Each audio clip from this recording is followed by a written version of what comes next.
ಒಂದೆಡೆ ಪ್ರಜ್ವಲ್ ರೇವಣ್ಣ ಅರೆಸ್ಟ್ ಆಗಿದ್ದಾರೆ, ಮತ್ತೊಂದು ಕಡೆ ಅವರ ತಂದೆ HD ರೇವಣ್ಣ ಅವರಿಗೆ ಮಂಜೂರಾಗಿರುವಂಥ ಜಾಮೀನನ್ನ ರದ್ದು ಮಾಡಬೇಕು ಅಂತ SIT ಹೈಕೋರ್ಟ್ಗೆ ಮೇಲ್ಮನವಿ ಸಲ್ಲಿಸಿದ್ದು, ಅದರ ವಿಚಾರಣೆ ಇವತ್ತು ನಡೆಯಿತು. ಪ್ರಿಲಿಮಿನರಿ ಸಬ್ಮಿಷನ್ ಆದ ನಂತರ, ಅಂದರೆ ಪ್ರಾಥಮಿಕ ವಾದ ಪ್ರತಿವಾದವನ್ನು ಆಲಿಸಿದ ಬಳಿಕ ಅರ್ಜಿಯ ವಿಚಾರಣೆಯನ್ನು ಸೋಮವಾರಕ್ಕೆ ಕೋರ್ಟ್ ಮುಂದೂಡಿದೆ. ಜಾಮೀನು ರದ್ದು ಕೇಸಿಗೆ ಸಂಬಂಧಿಸಿದಂತೆ ರೇವಣ್ಣ ಅವರ ಪರವಾಗಿ CV ನಾಗೇಶ್ ಅವರು ವಾದ ಮಂಡಿಸಿದರು ಮತ್ತು SIT ಪರವಾಗಿ ರವಿವರ್ಮ ಕುಮಾರ್ ಅವರನ್ನು SPP ಆಗಿ ನಿಯೋಜಿಸಲಾಗಿದೆ ಈ ಕೇಸ್ನಲ್ಲಿ ಅವರು ವಾದ ಮಂಡಿಸಿದರು.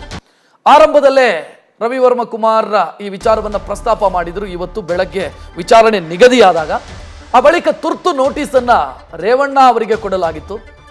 ಮತ್ತು ಈಗ ರೇವಣ್ಣ ಅವರ ಪರವಾಗಿ ನಾಗೇಶ್ ಅವರು ಅಪಿಯರ್ ಆದರು, ಅಂದರೆ ವಿಚಾರಣೆಗೆ ಹಾಜರಾದರು. ಅವರು ವಾದ ಮಂಡಿಸೋ ಸಂದರ್ಭದಲ್ಲಿ ಒಂದು ವಿಚಾರವನ್ನು ಪ್ರಸ್ತಾಪ ಮಾಡಿದರು. ಇದು ಕಿಡ್ನ್ಯಾಪ್ ಕೇಸ್ ಅಲ್ಲ, KR ನಗರದ ಕೇಸ್ ಏನಿದೆ ಅದು ಕಿಡ್ನ್ಯಾಪ್ ಕೇಸ್ ರೀತಿಯಲ್ಲಿ ಇಲ್ಲ, ಅದು ಮಹಿಳೆ ಅವರಾಗೇ ಹೋಗಿದ್ದಾರೆ ಸ್ವಯಂ ಪ್ರೇರಿತವಾಗಿ, ಅದು ಕಿಡ್ನ್ಯಾಪ್ ಅಲ್ಲ ಅನ್ನೋದನ್ನು ಪ್ರಸ್ತಾಪ ಮಾಡಿದರು. ಇದರ ಜೊತೆಗೆ ರೇವಣ್ಣ ಅವರು ಸಲ್ಲಿಸಿರುವಂಥ ಅರ್ಜಿ, ರೇವಣ್ಣ ಅವರು ಕೂಡ ಹೈಕೋರ್ಟಿಗೆ ಒಂದು ಅರ್ಜಿ ಹಾಕಿದ್ದಾರೆ. ಅದು ಯಾವುದು ಅಂತಂದ್ರೆ ತನ್ನ ಮೇಲೆ ದಾಖಲಾಗಿರುವಂಥ FIR ಅನ್ನ ರದ್ದು ಮಾಡಬೇಕು ಅಂತ ಅವರು ಕೂಡ ಮನವಿ ಮಾಡಿದ್ದಾರೆ. ಆ ಅರ್ಜಿಗೆ ಸಂಬಂಧಿಸಿದಂತೆಯೂ ಕೂಡ ಎರಡನ್ನ ಒಟ್ಟಿಗೆ ವಿಚಾರಣೆ ಮಾಡಬೇಕು. ಅಂದ್ರೆ SIT ಸಲ್ಲಿಸಿರುವಂಥ ಬೇಲ್ ರದ್ದು ಅರ್ಜಿ ಮತ್ತು ರೇವಣ್ಣ ಅವರು ಸಲ್ಲಿಸಿರುವಂಥ FIR ರದ್ದು ಅರ್ಜಿ, ಈ ಎರಡನ್ನ ಒಟ್ಟಿಗೆ ವಿಚಾರಣೆ ಮಾಡಬೇಕು ಅಂತ ಅವರು ರಿಕ್ವೆಸ್ಟ್ ಮಾಡಿಕೊಂಡ್ರು ನ್ಯಾಯಪೀಠದ ಮುಂದೆ.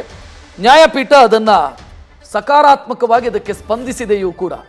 ಈ ಕಡೆ ರವಿವರ್ಮ ಕುಮಾರ್ ಅವರು ಕೂಡ, ಅಂದರೆ SIT ಪರವಾದಂಥ SPP ಅವರು ಕೂಡ ಎರಡು ಪ್ರಕರಣಗಳನ್ನು ಒಟ್ಟಿಗೆ ತೆಗೆದುಕೊಳ್ಳೋದಕ್ಕೆ ನಮ್ಮ ತಕರಾರು ಇಲ್ಲ ಅಂತ ಹೇಳಿದ್ದಾರೆ. ಸೊ ಅಲ್ಲಿಗೆ ಈ ಎರಡು ಅರ್ಜಿಯನ್ನ ಒಟ್ಟಿಗೆ ವಿಚಾರಣೆಯನ್ನು ಮಾಡಲಾಗುತ್ತೆ. ಅಂದರೆ ಎರಡು, ಒಂದು SIT ಜನಪ್ರತಿನಿಧಿಗಳ ವಿಶೇಷ ನ್ಯಾಯಾಲಯ ರೇವಣ್ಣ ಅವರಿಗೆ ಮಂಜೂರು ಮಾಡಿರುವಂಥ ಜಾಮೀನನ್ನ ರದ್ದು ಮಾಡಬೇಕು ಅಂತ ಸಲ್ಲಿಸಿರುವಂಥ ಅರ್ಜಿ, ಹೈಕೋರ್ಟಿಗೆ ಸಲ್ಲಿಸಿರುವಂಥ ಅರ್ಜಿ, ಅದು ಅರ್ಜಿ ನಂಬರ್ 1. ಅರ್ಜಿ ನಂಬರ್ 2 ಯಾವುದು? ಅದು ರೇವಣ್ಣ ಅವರು ಸಲ್ಲಿಸಿರೋದು ಈ ಕೇಸ್ನಲ್ಲ ಆಗಿರುವಂಥ FIR ಅನ್ನು ರದ್ದು ಮಾಡಿ, ಅಂದರೆ FIR ಸ್ಕ್ವಾಶ್ಗೆ ಕೇಳಿ ಸಲ್ಲಿಸಲಾಗಿರುವಂಥ ಅರ್ಜಿ. ಈ ಎರಡನ್ನ ಕೂಡ ಒಟ್ಟಿಗೆ ವಿಚಾರಣೆ ಮಾಡೋದಕ್ಕೆ ರೇವಣ್ಣ ಅವರ ಪರ ವಕೀಲರು ಮನವಿ ಮಾಡಿದರು. ರವಿವರ್ಮ ಕುಮಾರ್ ಅವರು ಕೂಡ ನಮ್ಮ ತಕರಾರೇನಿಲ್ಲ ಇದಕ್ಕೆ ಅಂತ SIT ಪರವಾಗಿ ಅವರು ಕೂಡ ಅದಕ್ಕೆ ಒಪ್ಪಿಗೆ ಸೂಚಿಸಿದರು, ಅಥವಾ ನಮ್ಮ ತಕರಾರಿಲ್ಲ ಅಂತ ಹೇಳಿದರು. ಇದಾದ ನಂತರ ಈ ವಿಚಾರಣೆಯನ್ನು ಸೋಮವಾರಕ್ಕೆ ಮುಂದೂಡಲಾಗಿದೆ. ಯಾವುದೇ ಆದೇಶ ನೀಡದೆ ಸೋಮವಾರಕ್ಕೆ ಮುಂದೂಡಲಾಗಿದೆ. ಅಲ್ಲಿಗೆ ರೇವಣ್ಣ ಅವರಿಗೆ ಸದ್ಯಕ್ಕಂತೂ ಯಾವ ಸಮಸ್ಯೆನೂ ಕೂಡ ಇಲ್ಲ. ಅವರಿಗೆ ಜನಪ್ರತಿನಿಧಿಗಳ ವಿಶೇಷ ನ್ಯಾಯಾಲಯ ಕೊಟ್ಟಿರುವಂಥ ಬೇಲ್ ಏನಿದೆ ಅಥವಾ ಜಾಮೀನೇನಿದೆ ಅದು ಕಂಟಿನ್ಯೂ ಆಗುತ್ತೆ. ಸೊ ಬಂಧನದ ಆತಂಕ ರೇವಣ್ಣ ಅವರಿಗೆ ಸದ್ಯಕ್ಕಂತೂ ಇಲ್ಲ ಅನ್ನೋದು. ಸೋಮವಾರದವರೆಗೆ ರೇವಣ್ಣ ಸೇಫ್, ಯಾವುದೇ ರೀತಿಯಲ್ಲಿ ಸಮಸ್ಯೆ ಇಲ್ಲ ಈ ಕೇಸ್ನಲ್ಲಿ. ಸೋಮವಾರವೂ ಕೂಡ ವಾದ ಪ್ರತಿವಾದವನ್ನು ಆಲಿಸಿದ ನಂತರ ಕೋರ್ಟ್ ತೀರ್ಪನ್ನು ಕೊಡುತ್ತೆ, ಹೈಕೋರ್ಟ್ ತೀರ್ಪನ್ನು ಕೊಡಬಹುದು. ಒಂದು ವೇಳೆ ಇಂಟ್ರೀಮ್ ನಮಗೆ ತೀರ್ಪು ಕೊಡಿ ಅಂತ SIT ಏನಾದರೂ ರಿಕ್ವೆಸ್ಟ್ ಮಾಡಿಕೊಂಡ್ರೆ, ಮಧ್ಯಂತರವಾದಂಥ ಆದೇಶವನ್ನು ಕೊಡಿ ಅಂತ ಏನಾದರೂ ರಿಕ್ವೆಸ್ಟ್ ಮಾಡಿಕೊಂಡ್ರೆ ಆಗ ಬೇರೆ. ಇಲ್ಲ ಅಂತಾದರೆ ಸದ್ಯಕ್ಕಂತೂ ರೇವಣ್ಣ ಅವರಿಗೆ ಯಾವ ರೀತಿಯ ಸಮಸ್ಯೆಯೂ ಕೂಡ ಈ ಕೇಸಲ್ಲಿ ಕಾಣಿಸ್ತಾ ಇಲ್ಲ. ಬಿಕಾಸ್ ಅವರಿಗೆ ಬೇಲ್ ಮಂಜೂರಾಗಿದೆ, ಷರತ್ತುಬದ್ಧ ಜಾಮೀನನ್ನು ನೀಡಲಾಗಿರೋದ್ರಿಂದ ಸದ್ಯಕ್ಕಂತೂ ಯಾವುದೇ ಸಮಸ್ಯೆ ಇಲ್ಲ. ಕೊನೆಯದಾಗಿ ಹೈಕೋರ್ಟ್ ಕೊಡುವಂಥ ತೀರ್ಪಿನ ಆಧಾರದ ಮೇಲೆ ರೇವಣ್ಣ ಅವರ ಭವಿಷ್ಯ ಅಡಗಿದೆ. ಬಟ್ ಹೈಕೋರ್ಟ್ ಯಾವಾಗ ತೀರ್ಪು ಕೊಡುತ್ತೆ ಅದು ವಾದ ಪ್ರತಿವಾದವನ್ನು ಆಲಿಸಿದ ಬಳಿಕ. ರೇವಣ್ಣ ಅವರ ಪರವಾಗಿ CV ನಾಗೇಶ್ ಅವರು ವಾದ ಮಂಡಿಸಿದ್ದಾರೆ. SIT ಪರವಾಗಿ ಮೊನ್ನೆ ತಾನೇ ನಿಯೋಜಿತರಾದರು SPP ಆಗಿ ರವಿವರ್ಮ ಕುಮಾರ್, ಅಡ್ವೊಕೇಟ್ ಜನರಲ್ ಆಗಿ ಕೆಲಸ ಮಾಡಿದವರು ಕರ್ನಾಟಕ ಸರ್ಕಾರಕ್ಕೆ ಅವರು. ಸೊ ಅವರು ವಾದ ಮಂಡಿಸಿದರು. ಸೊ ವಾದ ಪ್ರತಿವಾದ ಆಲಿಸಿದ ಬಳಿಕ ಕೃಷ್ಣ S ದೀಕ್ಷಿತ್ ಪೀಠ ಸೋಮವಾರಕ್ಕೆ, ಏಕಸದಸ್ಯ ಪೀಠ ಸೋಮವಾರಕ್ಕೆ ವಿಚಾರಣೆಯನ್ನು ಮುಂದೂಡಿದೆ.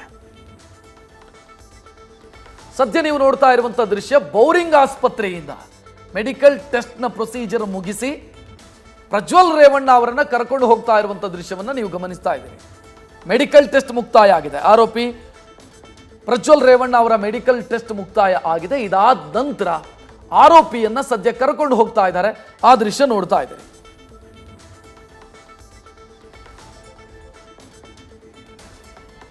ಬೌರಿಂಗ್ ಆಸ್ಪತ್ರೆಯಲ್ಲಿ ಪ್ರಜ್ವಲ್ ರೇವಣ್ಣ ಅವರನ್ನು ಮೆಡಿಕಲ್ ಟೆಸ್ಟ್ಗೆ ಒಳಪಡಿಸಲಾಯಿತು. ಅಂದರೆ ಸಾಮಾನ್ಯ ಮೆಡಿಕಲ್ ಟೆಸ್ಟ್ಗಳೇನಿದ್ದಾವೆ ಅದಕ್ಕೆ ಒಳಪಡಿಸಲಾಗಿದೆ. ಅಂದರೆ ಪ್ರೊಸೀಜರ್ ಪ್ರಕಾರ ಮಾಡಲೇಬೇಕು, ಕಾನೂನು ಪ್ರಕಾರ ಆ ಪ್ರೊಸೀಜರನ್ನು ಫಾಲೋ ಮಾಡಬೇಕು. ಇದಾದ ನಂತರ ನ್ಯಾಯಾಧೀಶರ ಮುಂದೆ ಹಾಜರುಪಡಿಸಲಾಗುತ್ತೆ. ನ್ಯಾಯಾಧೀಶರ ಮುಂದೆ ಹಾಜರುಪಡಿಸಿದಂಥ ಸಂದರ್ಭದಲ್ಲಿ ಅವರನ್ನು ಕಸ್ಟಡಿ ಕೇಳ್ತಾರೆ SIT ಅವರು. ಈ ಕೇಸಲ್ಲಿ ಕಸ್ಟಡಿ ಕೊಟ್ಟರೆ ಕಸ್ಟಡಿ, ಇಲ್ಲ ಅಂತಾದರೆ ಜುಡಿಷಿಯಲ್ ಕಸ್ಟಡಿ. ಸೊ ಈ ಅವಕಾಶ ಇರೋದು. ಸೊ ಸದ್ಯಕ್ಕಂತೂ ಅವರನ್ನು ಮೆಡಿಕಲ್ ಟೆಸ್ಟ್ ಮುಕ್ತಾಯದ ಬಳಿಕ ಅವರನ್ನು ಕರ್ಕೊಂಡು ಹೋಗ್ತಿದ್ದಾರೆ ಅನ್ನೋ ಮಾಹಿತಿ ಸಿಗ್ತಾ ಇರೋದು. ಅದಕ್ಕೆ ಸಂಬಂಧಿಸಿದಂಥ ದೃಶ್ಯಗಳನ್ನು ಕೂಡ ನೀವು ಗಮನಿಸ್ತಾ ಇದ್ದೀರಿ. ಪ್ರಜ್ವಲ್ ರೇವಣ್ಣ ನಿನ್ನೆ ಅರೆಸ್ಟ್ ಆದರು. ಇವತ್ತು ಅವರನ್ನು ನ್ಯಾಯಾಧೀಶರ ಮುಂದೆ ಹಾಜರುಪಡಿಸಬೇಕು. ಅಂದರೆ ಅವಧಿ 24 ಗಂಟೆಯ ಒಳಗಾಗಿ ನ್ಯಾಯಾಧೀಶರ ಮುಂದೆ ಹಾಜರುಪಡಿಸಬೇಕು ಅಂತ ಕಾನೂನು ಹೇಳುತ್ತೆ. ಅದರಂತೆ ಈಗ ಅವರನ್ನು ಮೆಡಿಕಲ್ ಟೆಸ್ಟ್ಗೆ ಒಳಪಡಿಸಿ ಆ ನಂತರ ಮ್ಯಾಜಿಸ್ಟ್ರೇಟ್ ಮುಂದೆ ಹಾಜರುಪಡಿಸಲಾಗುತ್ತೆ. ಅವರನ್ನು ಮೆಡಿಕಲ್ ಟೆಸ್ಟ್ಗೆ ಒಳಪಡಿಸಿ ಕರ್ಕೊಂಡು ಹೋಗ್ತಾ ಇರುವಂಥ ದೃಶ್ಯವನ್ನು ನೀವು ನೋಡ್ತಾ ಇದ್ದೀರಿ.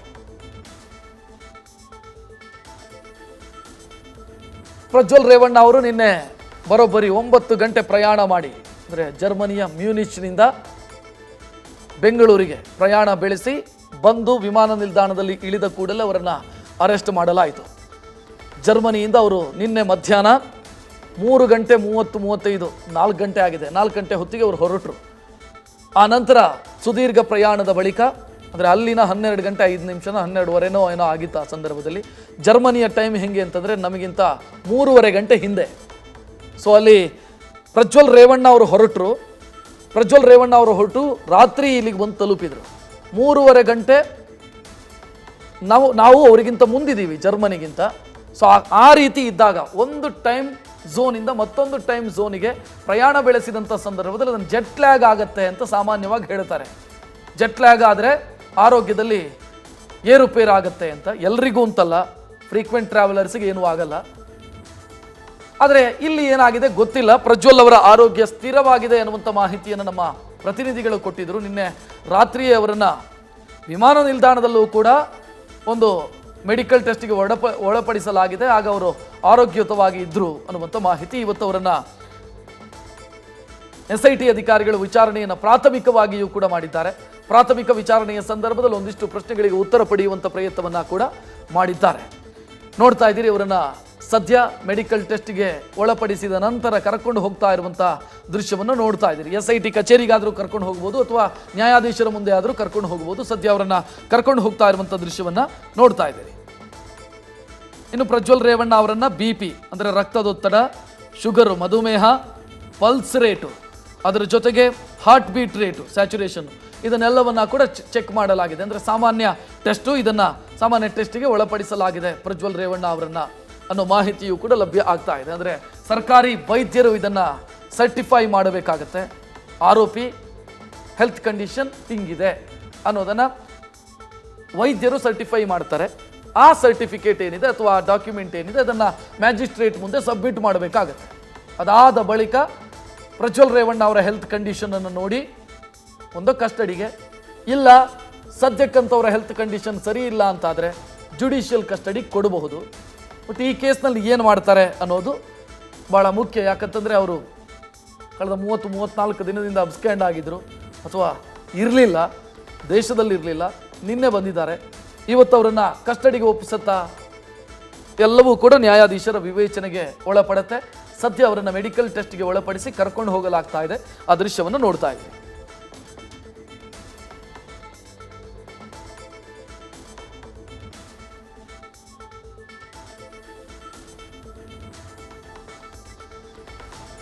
ಸಂಸದ ಪ್ರಜ್ವಲ್ ರೇವಣ್ಣ ವಿದೇಶಕ್ಕೆ ಹೋಗೋದಕ್ಕಿಂತ ಮೊದಲು ಸಂಸದ ಪ್ರಜ್ವಲ್ ರೇವಣ್ಣ ವಿದೇಶದಿಂದ ಭಾರತಕ್ಕೆ ತಲುಪಿದಾಗ ಕಳಂಕಿತ ಸಂಸದ ಪ್ರಜ್ವಲ್ ರೇವಣ್ಣ 3 ಕೇಸುಗಳು, ಅದರಲ್ಲೂ ಬಹಳ ಗಂಭೀರವಾದಂಥ ಅತ್ಯಾಚಾರದ ಕೇಸು, ಇದೆಲ್ಲವೂ ಕೂಡ ದಾಖಲಾಗಿದೆ. 26ನೇ ತಾರೀಕು ಅವರು ದೇಶ ಬಿಡೋ ಸಂದರ್ಭದಲ್ಲಿ ಒಂದೇ ಒಂದು ಕೇಸ್ ಇರಲಿಲ್ಲ. ಬರಬೇಕಾದ್ರೆ 3 ಕೇಸಿನೊಂದಿಗೆ ಅವರನ್ನು SIT ಅಧಿಕಾರಿಗಳು ಸ್ವಾಗತಿಸಿದ್ದಾರೆ. ಆ ನಂತರ ಈಗ ಮುಂದಿನ ಕಾನೂನು ಪ್ರೊಸೀಜರ್ಗಳು ನಡೀತಾ ಇದೆ. ಅವರ ಮೇಲೆ ದಾಖಲಾಗಿರುವಂಥ ಸಾಲು ಕೇಸುಗಳು, ಸಾಲು ಆರೋಪಗಳು, ಇದಕ್ಕೆ ಸಂಬಂಧಿಸಿದಂತೆ ಅವರಿನ್ನು ವಿಚಾರಣೆಯ ಸಂದರ್ಭದಲ್ಲಿ ವಿವರಣೆಯನ್ನು ಕೊಡಬೇಕಾಗಿದೆ. ಅಂದರೆ ಇಲ್ಲಿ ಸಂತ್ರಸ್ತೆಯರು ಕೊಟ್ಟಿರುವಂಥ ದೂರು, ಅವರು ಕೊಟ್ಟಿರುವಂಥ ಹೇಳಿಕೆ, ಆ ಹೇಳಿಕೆಯ ಆಧಾರದ ಮೇಲೆ ತನಿಖೆ. ತನಿಖೆಯ ಸಂದರ್ಭದಲ್ಲಿ ಒಂದಿಷ್ಟು ಡಾಕ್ಯುಮೆಂಟ್ಗಳನ್ನು ಪ್ರೂಫ್ಗಳನ್ನು ಕೂಡ ಆರೋಪಿಯ ಮುಂದೆ ಅಧಿಕಾರಿಗಳು ಇಡುವಂಥ ಸಾಧ್ಯತೆ ಇದೆ. ಏನು ಹೇಳ್ತೀರಿ ಇದಕ್ಕೆ, ನಿಮ್ಮ ಕ್ಲಾರಿಫಿಕೇಶನ್ ಅಂತ ಕೇಳುವಂಥ ಸಾಧ್ಯತೆ ಇದೆ. ಅಂದರೆ ಈ ರೇಪ್ ಕೇಸ್ಗಳಲ್ಲಿ ಬರ್ಡನ್ ಆಫ್ ಪ್ರೂಫ್ ಯಾರ್ದು ಅಂತಂದರೆ ಪ್ರಾಸಿಕ್ಯೂಷನ್. ಇದು ಪ್ರಾಸಿಕ್ಯೂಷನ್ ಬರ್ಡನ್ ಆಫ್ ಪ್ರೂಫ್ ಅಂದರೆ ಸಾಕ್ಷ್ಯ ಒದಗಿಸುವಂಥ ಕೆಲಸ. ಸೊ ಇದು ಪ್ರಾಸಿಕ್ಯೂಷನ್ಗೆ ಇರುತ್ತೆ. ಸೊ ಪ್ರಾಸಿಕ್ಯೂಷನ್ ಅದಕ್ಕೆ ಬೇಕಾದಂಥ ಸಾಕ್ಷ್ಯವನ್ನು ಸಂತ್ರಸ್ತೆಯರಿಂದ ಪಡ್ಕೊಂಡು ಅದನ್ನು ನ್ಯಾಯಾಲಯದ ಮುಂದೆ ಸಬ್ಮಿಟ್ ಮಾಡಬೇಕಾಗತ್ತೆ. ಸೊ ಈಗ ವಿಚಾರಣೆ ಆರಂಭ ಆಗೋದಕ್ಕೆ ಬೇಕಾದಂಥ ಪೂರ್ವಭಾವಿ ಪ್ರೊಸೀಜರ್ಸ್ ಏನಿದ್ದಾವೆ ಅದನ್ನು SIT ಅಧಿಕಾರಿಗಳು ಈಗಾಗಲೇ ಮಾಡ್ತಾ ಇದ್ದಾರೆ. ಅದಕ್ಕೆ ಸಂಬಂಧಿಸಿದಂಥ ದೃಶ್ಯವನ್ನು ನೋಡ್ತಾ ಇದ್ದಾರೆ.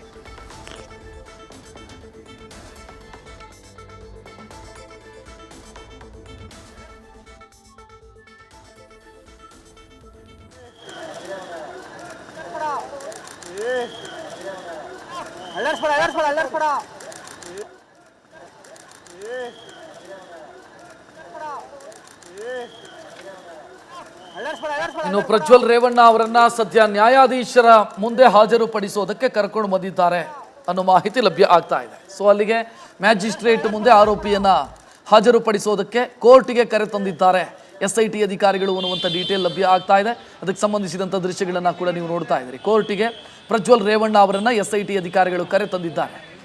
ಮುಂದಿನ ಪ್ರೊಸೀಜರ್ ನ್ಯಾಯಾಧೀಶರ ಮುಂದೆ ಹಾಜರುಪಡಿಸಿ ಅವರ ಹೆಲ್ತ್ ರಿಪೋರ್ಟನ್ನು ಇಟ್ಟು ಆ ನಂತರ ಅವರನ್ನು ಕಸ್ಟಡಿಗೆ ಕೇಳುತ್ತಾರೆ SIT ಅವರು. ಆ ಪ್ರೊಸೀಜರ್ ಆಗುತ್ತೆ.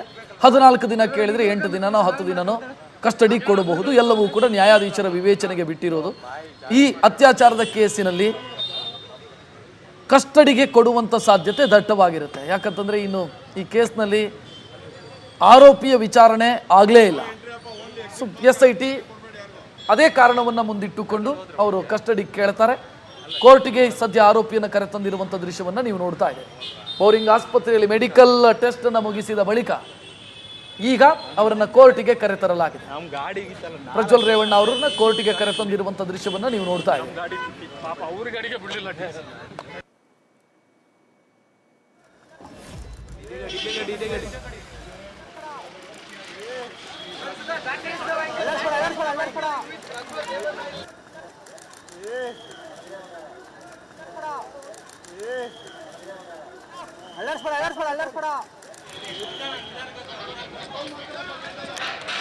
ಪ್ರಜ್ವಲ್ ರೇವಣ್ಣ ಅವರನ್ನ ಕೋರ್ಟಿಗೆ ಕರೆತಂದ ದೃಶ್ಯವನ್ನ ನೀವೀಗ ನೋಡ್ತಾ ಇದ್ದೀರಿ. ಆರೋಪಿಯನ್ನ ಸದ್ಯ ನ್ಯಾಯಾಧೀಶರ ಮುಂದೆ ಹಾಜರುಪಡಿಸಿ ಆ ನಂತರ ಕಸ್ಟಡಿಗೆ ತೆಗೆದುಕೊಳ್ತಾರೆ SIT ಅಧಿಕಾರಿಗಳು. ಸೊ ಆ ದೃಶ್ಯ ಗಮನಿಸ್ತಾ ಇದ್ದೀರಿ. ಜನಪ್ರತಿನಿಧಿಗಳ ವಿಶೇಷ ನ್ಯಾಯಾಲಯಕ್ಕೆ ಆರೋಪಿಯನ್ನ ಪ್ರೊಡ್ಯೂಸ್ ಮಾಡೋದಕ್ಕೆ ಕರ್ಕೊಂಡು ಬಂದಿದ್ದಾರೆ. ಆ ದೃಶ್ಯವನ್ನ ನೀವು ಗಮನಿಸಬಹುದು. ಬೌರಿಂಗ್ ಆಸ್ಪತ್ರೆಯಲ್ಲಿ ಮೆಡಿಕಲ್ ಟೆಸ್ಟ್ ಅನ್ನ ಮಾಡಿದ ಬಳಿಕ ಸದ್ಯ ಕೋರ್ಟಿಗೆ ಆರೋಪಿಯನ್ನ ಕರೆತರಲಾಗಿದೆ.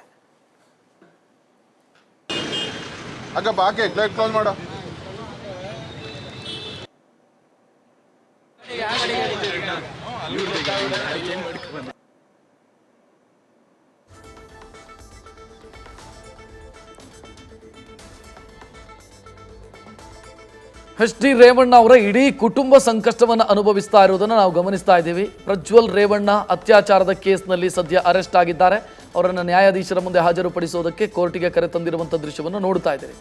ಮತ್ತೊಂದೆಡೆ ಈಗ ತಾನೇ ನಾವು ಅದರ ಅಪ್ಡೇಟನ್ನು ನಿಮ್ಮ ಮುಂದೆ ಇಟ್ವಿ. ರೇವಣ್ಣ ಅವರು ಕಾನೂನಾತ್ಮಕ ಸಂಕಷ್ಟವನ್ನು ಅನುಭವಿಸ್ತಾ ಇದ್ದಾರೆ. ಅವರು ಆ ಕಿಡ್ನ್ಯಾಪ್ ಕೇಸಿಗೆ ಸಂಬಂಧಿಸಿದಂತೆ KR ನಗರದ ಕಿಡ್ನ್ಯಾಪ್ ಕೇಸಿಗೆ ಸಂಬಂಧಿಸಿದಂತೆ ಕಾನೂನಾತ್ಮಕ ಸಂಕಷ್ಟವನ್ನು ಅನುಭವಿಸ್ತಾ ಇದ್ದಾರೆ.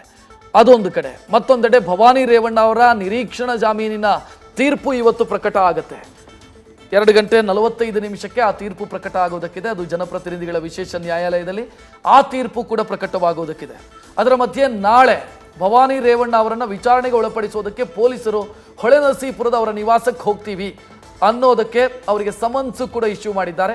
ನಿಮ್ಮ ನಿವಾಸಕ್ಕೆ ನಾವು ಬರ್ತಾ ಇದ್ದೀವಿ ನಾಳೆ ದಿನ ಬೆಳಗ್ಗೆ 10ರಿಂದ ಸಂಜೆ 5 ಗಂಟೆಯವರೆಗೆ ಅಂತ ಅವರು ಕೂಡ ಒಂದು ನೋಟಿಸ್ ಕೊಟ್ಟಿದ್ದಾರೆ. SIT ಇಂದ ನೋಟಿಸ್ ಭವಾನಿ ರೇವಣ್ಣ ಅವರಿಗೆ ಕೊಡಲಾಗಿದೆ. ಒಂದು ವೇಳೆ ಇವತ್ತು ನಿರೀಕ್ಷಣಾ ಜಾಮೀನಿನ ಅರ್ಜಿ ರಿಜೆಕ್ಟ್ ಆಯಿತು ಅಂತ ಅನ್ಕೊಳ್ಳೋಣ ಭವಾನಿ ರೇವಣ್ಣ ಅವರದು, ಆಗ ಅವರಿಗೆ ನಾಳೆ ಸಮಸ್ಯೆ ಕಟ್ಟಿಟ್ಟ ಬುತ್ತಿ. ನಾಳೆ ಎಂತೂ ಅವರ ಮನೆಗೆ SIT ಅಧಿಕಾರಿಗಳು ವಿಚಾರಣೆಯ ಸಲುವಾಗಿ ಹೋಗ್ತಾ ಇದ್ದಾರೆ. ಇಲ್ಲೇನಾದರೂ ಅವರ ಬೇಲ್ ಅಪ್ಲಿಕೇಶನ್ ರಿಜೆಕ್ಟ್ ಆದರೆ ಅರೆಸ್ಟ್ನ ಸಾಧ್ಯತೆಯೂ ಕೂಡ ಇರುತ್ತೆ. ನ್ಯೂಸ್ ಫಸ್ಟ್ ನಿರ್ಭೀತಿಯಿಂದ ನಿಮ್ಮ ಪರವಾಗಿ.